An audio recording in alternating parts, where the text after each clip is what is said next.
बिस्मिल्लाहिर्रहमानिर्रहीम। अस्सलामुअलैकुम। हमारे चैनल कहानी हब ऑफिशियल में खुशामदीद। नाजरीन, मैं आज आपके लिए इंतहाई खौफनाक और दिलचस्प कहानी लेकर आई हूँ। लेकिन कहानी शुरू करने से पहले आपसे गुजारिश है कि अगर आपने हमारा चैनल सब्सक्राइब नहीं किया तो आप हमारे इस चैनल को सब्सक्राइब कर लीजिए और बेल आइकन को भी प्रेस कर लें ताकि हर नई आने वाली वीडियो बआसानी आप तक पहुँच सके। नाम तो उसका राजकुमार श्रीवास्तव था, लेकिन बस्ती वाले इसे राजू तांगे वाले के नाम से पुकारते थे। तांगा चलाना इसका पेशा था। वो गरीब और सादा किस्म का आदमी था। ये उन दिनों की बात है जब रिक्शा टैक्सी आम नहीं थे। लोग ज़्यादातर तांगे की सवारी करते थे। अब तो तांगे की जगह रिक्शी और चिंगची ने ले ली और टैक्सी तो ऑनलाइन दस्तयाब है। लेकिन हमारी कहानी टांगे की दौर की है। बस्ती का नाम रामपुर था, जो शहर से 10 मील के फासले पर वाक़ थी। राजू के परिवार में उसकी पत्नी और उसका बेटा, जिसकी उम्र 5 साल थी। राजू दिन भर शहर से गांव और गांव से शहर के दरमियान अपना तांगा चलाता था और सूरज ढलते ही आखिरी सवारी बिठाकर बस्ती वापस आ जाता था। वो इतना कमा लेता था कि बच्चे और बीवी को खुश रख सकता था। कभी किसी से उधार नहीं लेता था और हमेशा मेहनत और मजदूरी पर यकीन रखता था। वो अभी जवान था। रामपुर के अकलौते प्राइमरी स्कूल में 5वीं जमात तक पढ़ा हुआ था। वो हिंदी अखबार पढ़ लेता था और अपने परिवार से बेहद मोहब्बत करता था। राजू की बीवी का नाम मधु था। राजू इसे प्यार से मधुबाला, एक्ट्रेस के नाम से पुकारता था। वो थी ही इतनी सुंदर, जो किसी बॉलीवुड एक्ट्रेस से कम नहीं थी। बच्चा भी इसी तरह गोरा चिट्टा था, लेकिन राजू खुद बेचारा शक्ल सूरत का सादा और गंदमी रंग का था, लेकिन दिल का साफ इंसान था। राजू के बेटे का नाम दीपक था, जो दोनों मियाँ बीवी के दिल का चैन था। राजू एक कच्चे मकान में रहता था। घर का सहन काफ़ी वसी था, जहाँ वो अपना घोड़ा बांधता था। बस्ती खासी बड़ी नहीं थी, बस कच्चे पक्के मकानों पर मुश्तमिल थी। बस्ती जहाँ सब वाले छोटी सी बस्ती थी, जहाँ सब बस्ती वाले एक दूसरे से प्यार और मोहब्बत से रहते थे। ज़्यादातर लोग मेहनत मजदूरी करते थे, जबकि चंद लोग मुंबई और दिल्ली जैसे बड़े शहरों में भी किस्मत आजमाई करने जाया करते थे। रामपुर की बस्ती जमुना के किनारे आबाद थी। लोग अमीर नहीं थे बल्कि गरीब थे। वसाइल बहुत कम थे, लेकिन मेहनत कश बस्ती वाले जीवन से निराश नहीं थे। काफ़ी हौसलामंद लोग थे। साल नौ शुरू हो चुका था। मौसम सरमा अपने उरूज पर था। राजू इन दिनों रामपुर इन दिनों बर्फानी हवाओं की लपेट में था। इस खित्ते में बर्फबारी तो नहीं होती, लेकिन बर्फानी हवाएं ज़रूर चलती हैं। जमुना नदी की वजह से यहाँ ठंड में अच्छा खासा इजाफा हो जाता है। शदीद सर्दी की वजह से बस्ती के कुछ किसान जान से हाथ भी धो बैठते थे, और ऐसी खबरें आए दिन टीवी और अखबारात में आती रहती थी। जमुना किनारे आबाद बस्ती इन दिनों शदीद धुंध की लपेट में थी, जिसकी वजह से कारोबार ज़िंदगी ठप पड़ा था। लोगों ने सर्दी के बचाव की वजह से धड़ाधड़ लकड़ी का ईंधन और कोयला जमा कर रखा था, और यही हालात राजू के भी थे। इसने कोयले की बोरी उतारी और अपनी पत्नी को आवाज़ दी। मधु ने कोयले की बोरी उतारने में इसकी मदद की। राजू ने घोड़े को बांधा और घोड़े को चारा दिया। मधु ने इसके लिए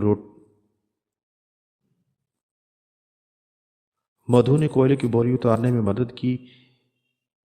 राजू ने घोड़े को बांधा और उसे चारा दिया। मधु राजू के लिए रोटी ले आई। दीपक के बाबू, सर्दी में काफ़ी इजाफा हो गया है। मेरे ख्याल में आप कुछ दिन के लिए आराम करें। भगवान न करे अगर आपको कुछ हो गया तो हमारा क्या बनेगा। लोग सर्दी से मर रहे हैं। जब मौसम साफ हो जाए तभी काम पर चले जाइएगा। राजू रोटी के नवाले लेते हुए मेरी प्यारी मधुबाला, चिंता क्यों करती हो? अरे भगवान, अरे भाग्यवान इन इन राजू रोटी के नवाले लेते हुए, मेरी प्यारी मधुबाला, चिंता क्यों करती हो? अरे भगवान, यही तो दिन है कमाई के। मौसम गर्मा में तो धंधा चौपट हो जाता है। बस्ती वाले सर्दी में ज़्यादा शहर का रुख नहीं कर बस्ती वाले सर्दी में ज़्यादा शहर का रुख करते हैं। अगर यूं मैं सर्दी में से घबरा कर घर बैठ जाऊं तो तुम लोगों का पेट किस तरह पालूंगा। सच पूछो तो मधु, जब मैं थका हारा काम से वापस आता हूँ तब तुम्हारा सुंदर मुखड़ा देखकर सारी थकन दूर हो जाती है। मुझे खुशी है कि मुझे तुम जैसी पत्नी मिली। दोनों काफ़ी देर तक बातें करते रहे। रामपुर एक पसमानदा इलाका था। यहाँ गैस तो थी नहीं, बल्कि बिजली ज़रूर थी। बस्ती वाले सादा ज़िंदगी गुजार रहे थे। यहाँ फ्रिज, टीवी किसी किसी घर में मौजूद थे, जबकि अक्सरियत इन चीज़ों से महरूम थी। कभी कभार किसी घर में वीसीआर चलता तो पूरी बस्ती के बच्चे इस घर में जमा हो जाते थे। बच्चों के साथ साथ बूढ़े और बड़े अपनी मनपसंद मूवीज़ देखकर लुत्फ़ अंदोज़ होते थे। राजू भी कभी कभार अपनी बीवी बच्चों के साथ पड़ोस वाले घर में वीसीआर पर फिल्म देखने जाता था। इसे मधु की फिल्में बहुत पसंद थीं। शायद इसकी वजह इसकी पत्नी का नाम था। आज के दौर में तो वो सारे मज़म खत आज के दौर ने तो वो सारे मज़े ख़त्म कर दिए। कहाँ रही वो मोहब्बत, वो सादगी, वो एक दूसरे को बर्दाश्त करना, पड़ोसियों का ख्याल रखना। आज तो हर घर में टीवी है, मोबाइल है, इंटरनेट है, लेकिन फिर भी लोग अकेले हैं। किताबें छूट गईं, इनकी जगह हाथों में मोबाइल आ गया। लाइब्रेरियाँ वीरान हो गईं और नेट कैफ़े आबाद हो गए। रामपुर की बस्ती काफ़ी अरसे से पुरअमन थी और इक्का दुक्का वाक़यात होते रहते थे। कभी किसी जानवर रामपुर की बस्ती काफ़ी अरसे से पुरअमन थी। इक्का दुक्का वाक़यात होते रहते थे कि किसी जानवर को कोई जंगली चीता ले गया या किसी लकड़हारे को सांप ने डस लिया। मतलब सैलाब की तबाहकारियों के बरक्स जंगल काफ़ी शांत था। ऐसा भी नहीं था कि जंगली जानवर कम थे, जंगली जानवरों की भी बहुतात थी। इनमें शेर, हाथी, भालू, चीते वगैरह सभी शामिल थे और छोटे मोटे खरगोश और सांप वगैरह भी। लेकिन बस्ती वाले इन सब के शर से महफूज थे। बड़े बूढ़े तो जंगल की ख़तरनाक कहानियाँ सुनाते रहते थे, लेकिन मौजूदा वक्त में रामपुर एक पुरअमन और शांति वाला इलाका था। रात के वक्त शेर, हाथी के चिल्लाने की आवाज़ें दूर दूर से सुनाई देती थीं, लेकिन बस्ती वाले इन आवाज़ों पर कान नहीं धरते थे। इनके मुताबिक जंगली दरिंदे रामपुर से डरते हैं और यहाँ का रुख नहीं करते, और बज़ाहिर ऐसा ही नज़र आ रहा था। आज बारिश की वजह से रास्ते पर कीचड़ जमा हो गया, जिसकी वजह से लोग घरों से कम निकले थे। शाम हो गई थी और राजू तांगे वाला काफ़ी परेशान दिखाई दे रहा था। सुबह से कोई सवारी नहीं मिली थी। लगता है आज खाली हाथ ही घर जाना पड़ेगा, ये सोचकर वो मज़ीद रुक गया। वैसे तो सूरज ढलते ही राजू घर वापस आ जाया करता था, लेकिन आज के हालात इसके बरक्स थे। वो इस उम्मीद पर मज़ीद रुका कि शायद कोई मुसाफिर मिल जाए, लेकिन फ़िलहाल तो लारी अड्डा बिल्कुल सुनसान पड़ा नज़र आ रहा था। रात के 8 बज रहे थे। एक जोड़ा राजू के पास आया और लड़का लड़की, जिनकी शायद नई नई शादी हुई थी, जो इनके लिबास से ज़ाहिर हो रहा था। लड़की की नौउम्र थी, मांग में सिंदूर लगा हुआ था और बड़ा सा दुपट्टा ओढ़ रखा था। नमस्ते भाई तांगे वाले, हमारी नई शादी हुई है और हमें शांति नगर गाँव जाना है। हमारे साथ कुछ सामान भी है। हम जयपुर से आ रहे हैं। काफ़ी देर हो गई और काफ़ी देर से हमें यहाँ कोई सवारी नहीं मिल रही। एक टैक्सी वाले ने हमारी मजबूरी को देखकर काफ़ी ज़्यादा सारे रुपयों की मांग कर ली। भैया आप शांति नगर चलेंगे? राजू वैसे भी खाली जा रहा था। इसने मुनासिब किराया बताया तो नौबेहतर जोड़ा खुशी खुशी इसके तांगे पर बमा सामान सवार हो गया। चलो भैया, पैसों की चिंता मत करो। राजू ने भी घोड़े को हाँका। शहर की मरकजी सड़क से होता हुआ राजू का तांगा अब जंगल की पगडंडियों पर दौड़ रहा था। लड़का लड़की प्रेम की बातें कर रहे थे, जबकि राजू का ध्यान कच्चे पक्के रास्तों पर था। रामपुर से पहले शांतिनगर आता था, जिसके लिए एक अलग सड़क बनी हुई थी, लेकिन जगह जगह से वो सड़क उखड़ी हुई थी और कीचड़ अलग था, जिससे की वजह से तांगे के पहिए बार बार रुक कर और अटक कर चल रहे थे। रात की तारीकी बढ़ रही थी और बारिश की वजह से सर्दी की शिद्दत में मज़ीद इजाफा हो गया था। राजू ने गर्म कोट के ऊपर एक स्याह चादर भी ओढ़ रखी थी, लेकिन सर्दी ने भी अपना जोर दिखाना शुरू कर दिया था। जबकि नौब्याता जोड़ा सर्दी से बेनियाज अपनी बातों में मगन था। वक्फे वक्फे से राजू भी इनमें गुफ्तगू में शरीके हाल रहा और आखिरकार कोई 2.25 घंटे के बाद शांति नगर आ गया। चूँकि राजू मुतअद्दिद बार यहाँ आ चुका था, इसलिए वो सही रास्ता जानता था। जोड़ा उतरा, उन्होंने किराया देते हुए शुक्रिया अदा किया। कोई 2.25 घंटे के बाद शांति नगर आ गया। चूँकि राजू मुतअद्दिद बार यहाँ आ चुका था, इसलिए वो सही रास्ता जानता था। जोड़ा उतरा, उन्होंने किराया देते हुए राजू का शुक्रिया भी अदा किया। राजू की दिहाड़ी लग चुकी थी। इसने घोड़े को हल्का सा चाबुक मारते हुए कहा, चल मेरे घोड़े रामपुर की तरफ, लेकिन गोली की तरह। बेज़बान जानवर राजू की ज़बान समझ गया और सर पट दौड़ने लगा। आते समय तो 3 लोग थे, लेकिन जाते समय वो अकेला था। ये सोचते हुए वो काफ़ी डर भी रहा था, और डरता भी क्यों नहीं। रात काली और जंगल में और हैबतनाक दिखाई दे रही थी। चारों ओर जंगली जानवरों की आवाज़ें, भेड़िए की मखसूस आवाज़ से राजू तो क्या, इसका घोड़ा भी खौफ की कैफियत से गुजर रहा था। तांगा अब रामपुर की सड़क पर दौड़ रहा था कि यकसर राजू की नज़र जंगल में पुराने मंदिर पर पड़ी, जिसकी सीढ़ियों पर कोई बैठा हुआ था। ये रात के इस समय इस मंदिर की सीढ़ियों पर कौन बैठा है? राजू ने खुद कलामी की और घोड़े को लगाम दिया। शायद कोई रास्ता भूल गया। मुझे इंसानी हमदर्दी के तहत जो कोई भी है, इसकी मदद करनी चाहिए। ये सोचकर राजू के कदम पुराने मंदिर की सीढ़ियों की तरफ बढ़ने लगे। थोड़ा थोड़ा खौफ भी इसे आ रहा था, लेकिन मदद के जज्बे के तहत इसके कदम रुके नहीं थे। अब इसे सीढ़ियों पर बैठी औरत के खदखाल साफ दिखाई दे रहे थे। वो लाल साड़ी में लिपटी जवान साला औरत थी। बड़ी स्याह चादर इसने ओढ़ रखी, जिसके पल्लू से इसका चेहरा मुकम्मल ढका हुआ था। राजू उसके करीब आया। माफ़ करना, आप कौन हैं और इस समय यहाँ क्या कर रही हैं? आपको मेरी मदद की ज़रूरत तो नहीं? वो औरत खामोश रही। राजू की परेशानी मज़ीद बढ़ गई। देखो, मेरे पास ज़्यादा समय नहीं है। आपको अगर कहीं जाना है तो मैं आपको तांगे पर छोड़ आता हूँ। अजीब औरत है, भलाई का कोई ज़माना ही नहीं। राजू ने वापसी की राह ली। इसका घोड़ा शदीद डरा हुआ था, जैसे कोई डरावनी चीज़ देख ली हो। राजू ने इसकी पीठ पर थपथपाई। चलो दोस्त, हमने अपना फ़र्ज़ निभाया। शायद घर से भागी हुई होगी।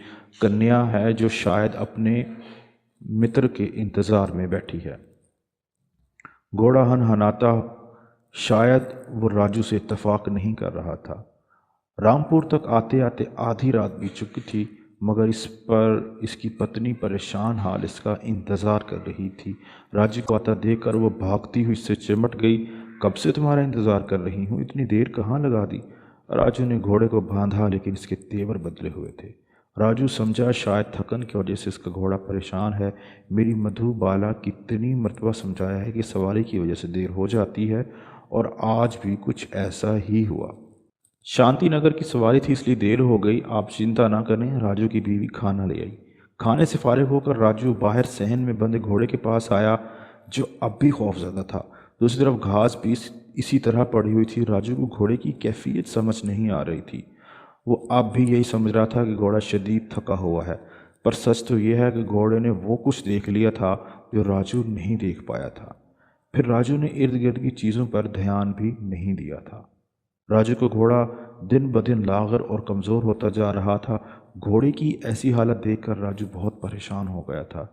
इसकी पत्नी ने इसे मशवरा दिया कि इसे शहर के किसी अच्छे जानवरों के डॉक्टर को दिखाओ। अगले रोज़ राजू लारी अड्डे से सीधा अपने घोड़े के हमरा जानवरों के डॉक्टर के पास गया। डॉक्टर काफ़ी उम्र रसीदा था। इसने घोड़े का काफ़ी मुआयना किया। घोड़ा बदस्तूर खौफ के आलम में था। डॉक्टर ने कुछ दवाइयाँ दी और राजू को देते हुए कहा, देखो श्रीमान, दवाइयाँ तो मैंने लिख दी, मगर। राजू ने दवाइयों की पर्ची लेते हुए हैरत से पूछा, मगर क्या डॉक्टर साहब? डॉक्टर तवक्कुफ़ किए बगैर बोला, दवाइयाँ तो केवल शरीर पर असर करती हैं, परंतु आपका घोड़ा शदीद डरा हुआ लगता है। डॉक्टर तवक्कुफ़ के बाद बोला, दवाइयाँ तो केवल शरीर पर असर करती हैं, परंतु आपका घोड़ा शदीद डरा हुआ लगता है। ऐसा लगता है इसने कोई इंतहाई भयानक और खौफनाक किस्म की चीज़ देख ली है। राजू की परेशानी में इजाफा हो गया। मैं समझा नहीं डॉक्टर साहब। डॉक्टर साहब इसे मज़ीद समझाते हुए कहा, जानवर वो कुछ देख लेते हैं जो इंसानी आँख नहीं देख पाती। कोई आत्मा, कोई साया, कोई अफरीत या कोई आने वाली आफत। राजू अभी बेयकीनी की कैफियत में था। दिमाग पर जोर लगाए, घोड़े की हालत कब से है, याद करके मुझे बताओ।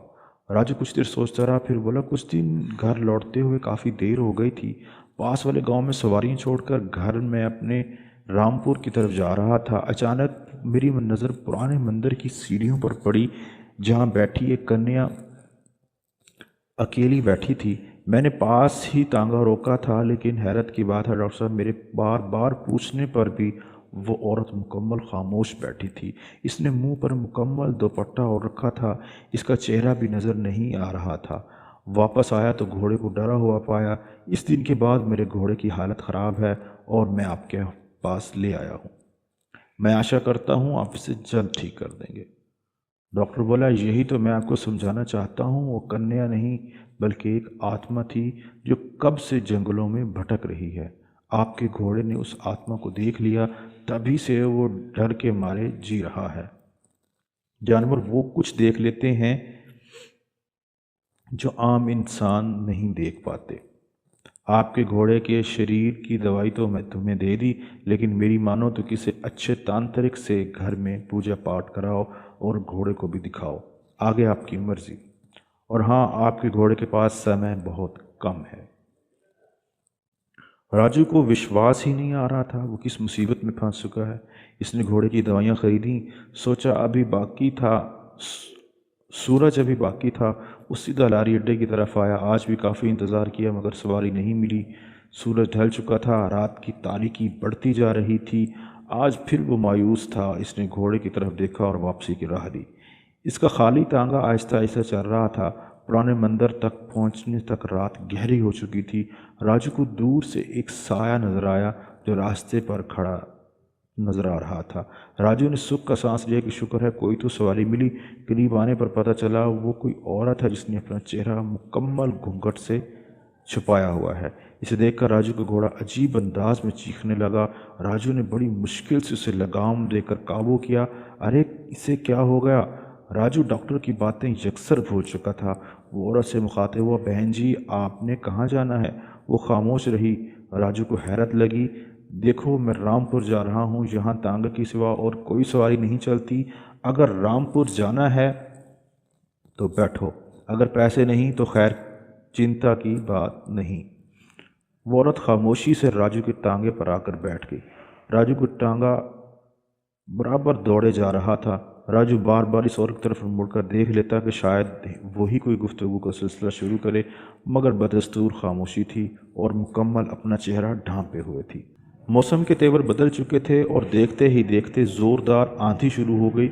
मौसम के तेवर बदल चुके थे और देखते ही देखते ज़ोरदार आंधी शुरू हो गई।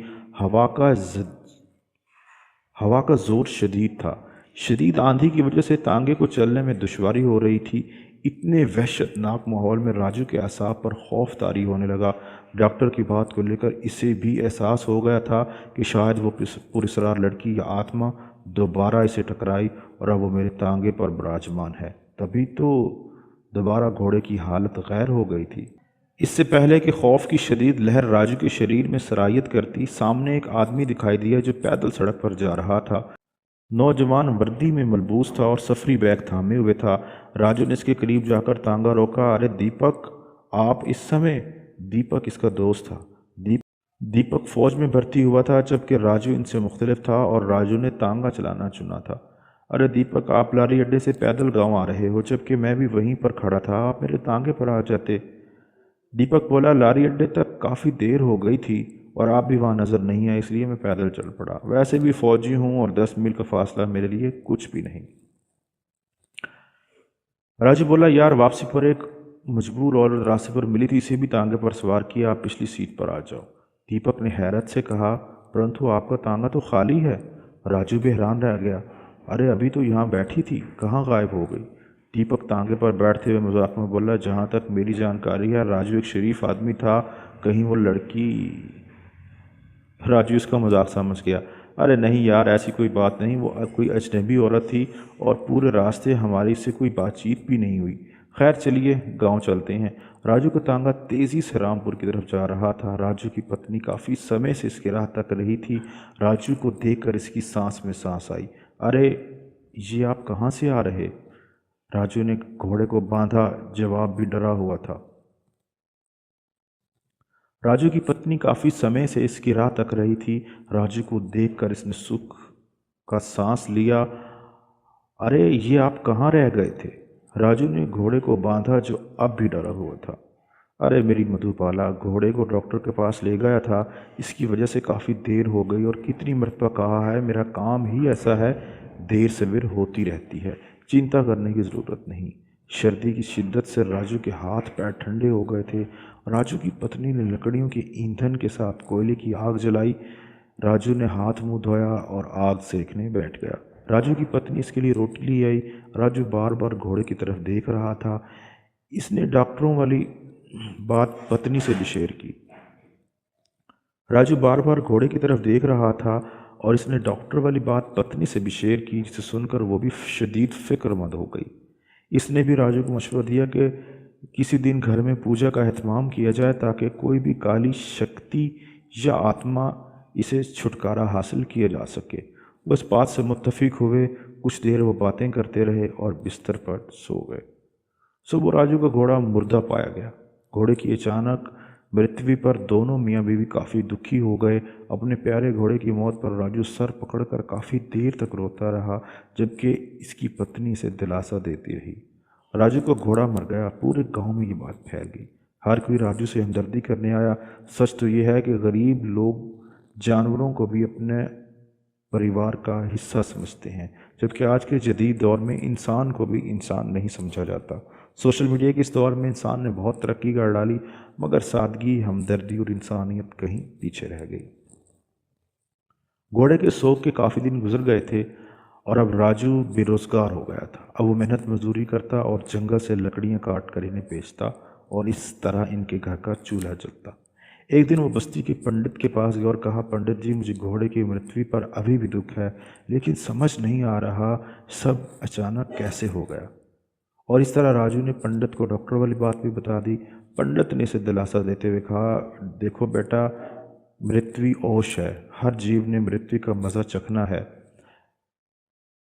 मेरे विचार के मुताबिक डॉक्टर की बात सही थी राजू बेटा, और ये बात भी सच है कि इस संसार में काली शक्तियाँ और आत्माएं भी मौजूद हैं, और रात के समय वो बलाएं बाहर निकलती हैं।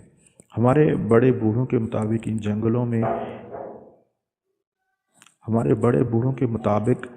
जंगलों में एक आत्मा सदियों से भटक रही है, और रामपुर में काफ़ी लोगों ने रात के समय इस भटकती आत्मा को अपनी आंखों से देखा है, लेकिन उन्होंने बात नहीं फैलाई।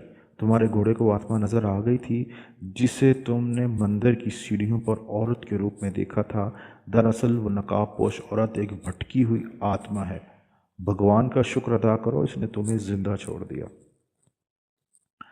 बेटा, मेरी बात याद रखना कि रात के समय कभी अकेले जंगल में मत जाना, मगर दिन के समय ओश जा सकते हो।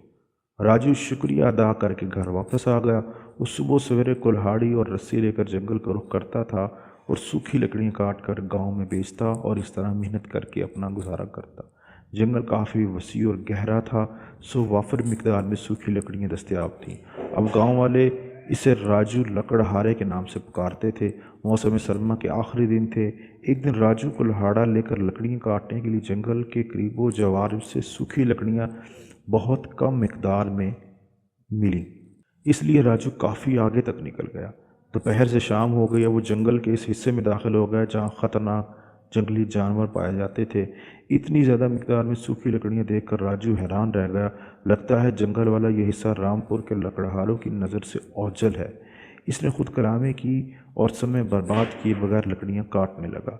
अभी थोड़ी ही देर गुजरी नहीं थी कि एक महाशक्तिशाली चीता अचानक से कहीं नमूदार हुआ, जिसकी धाड़ सुनकर राजू के औसान खता हो गए। अपनी जान बचाने के लिए वो दौड़ा और एक लंबे घने दरख्त पर चढ़ गया। राजू चीता को देखकर ज़ोर ज़ोर से दहाड़ने लगा। जिससे जंगल में यकसर खामोशी छा गई। चीता राजू को देखकर जोर जोर से दौड़ने लगा, जिससे जंगल में यकसर खामोशी छा गई। चीता बार बार दरख्त पर चढ़ने की नाकाम कोशिश कर रहा था। डर और खौफ के मारे राजू की सिट्टी गुम हो गई थी और सर्दी में पसीने छूट रहे थे, और वो इस वक्त कोस रहा था जब वो यहाँ आया था।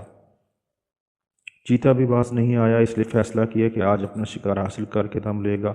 वो दरख्त के नीचे ज़मीन पर बैठ गया ताकि इसका शिकार नीचे उतरे और इसे दबोच ले। सूरज ढल चुका था, मगर हनूस चीता अपनी जगह से नहीं उठा। आखिरकार तवील इंतज़ार के बाद चीता अपनी जगह से उठा और राजू की तरफ गुस्से से देख कर दहाड़ कर वापस चला गया। राजू काफ़ी देर इस इंतज़ार में दरख्त के ऊपर बैठा रहा कि चीता कब वापस जाता है और दरख्त से नीचे उतरे। चीते के जाने के काफ़ी देर बाद तक वो दरख्त के ऊपर बैठा रहा। जब राजू को यकीन हो गया कि चीता वहाँ से काफ़ी दूर निकल गया होगा तभी वो दबे पाँव दरख्त से नीचे उतरा और अपना कुल्हाड़ा संभाला, इधर उधर देखा और वापसी के लिए दौड़ लगा दी। रात की तारीकी गहरी हो गई थी, शायद वो रास्ता भी भटक गया। अचानक एक औरत इसके सामने नमूदार हुई, जिसका चेहरा मुकम्मल घूंघट से छुपा हुआ था। राजू के भागते कदम रुक गए। राजू को पंडित और डॉक्टर की बात याद आ गई। इसने इस औरत पर कुल्हाड़ा ताना और डरते डरते पूछा, कौन हो तुम और इस रात के पहर यहाँ जंगल में क्या कर रही हो? पहले तो वो खामोश रही, लेकिन जब राजू ने इसे कुल्हाड़ा मारने की धमकी दी तो उसने फ़ौरन अपना घूंघट उलट दिया और चश्मे ज़दन में एक भयानक चीख के साथ ही राजू वहाँ से भागा, क्योंकि घूंघट के पीछे कोई चेहरा नहीं था, बल्कि वजूद ही नहीं था। ऐसा लगता था कि हवा के ऊपर घूंघट ओढ़ रखा हो। राजू खौफ के आलम में गिरता पड़ता भागता रहा। इसके दिल की धड़कन बढ़ गई और रामपुर पहुँचते पहुँचते इसका दिल का धड़कना छोड़ दिया। राजू को हार्ट अटैक हुआ और वो मर गया।